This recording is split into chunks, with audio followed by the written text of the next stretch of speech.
nous en sommes là, nous en sommes à ce qu'il est les 21 maintenant. Je propose une chose.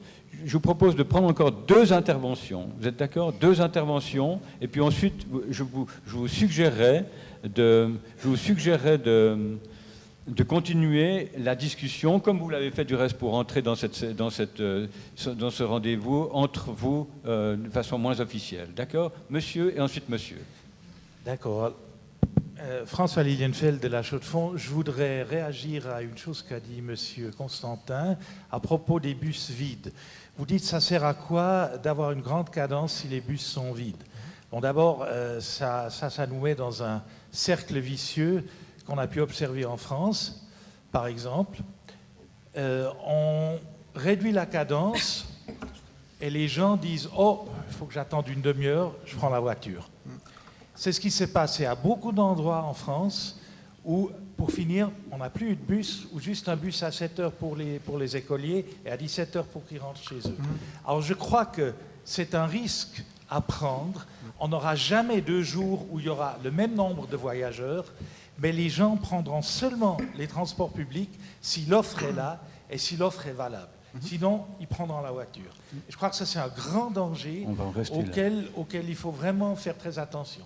Merci beaucoup. On va en rester là, si vous permettez. Une dernière intervention. Monsieur, vous levez la main. Jean-Daniel Oplig, La Brévine. Écoutez, monsieur Constantin, j'aimerais vous poser une question. Vous, en tant que représentant de la Chambre du commerce, je suis un tout petit peu étonné. Moi-même, j'ai été directeur d'une entreprise de 350 personnes ici à La Chaux-de-Fonds. Et je suis un petit peu étonné que les propositions que vous avez faites et le débat que vous avez n'ait pas monté d'un niveau un petit peu supérieur. Je pense que la responsabilité principale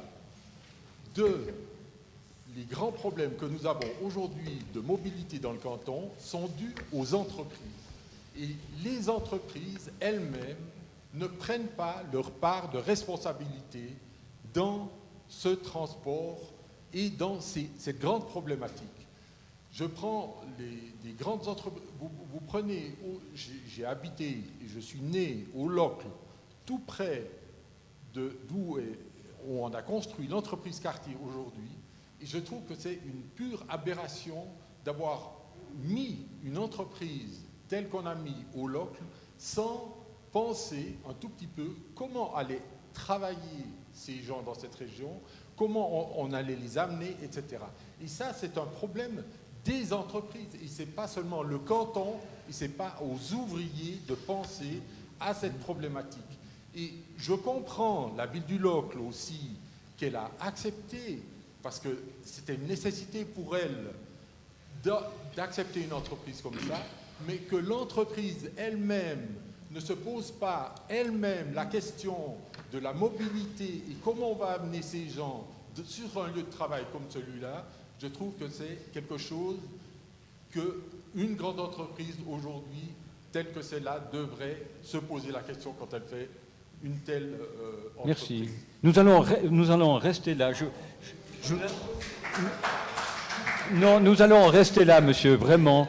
Nous allons en rester là, je vous en prie.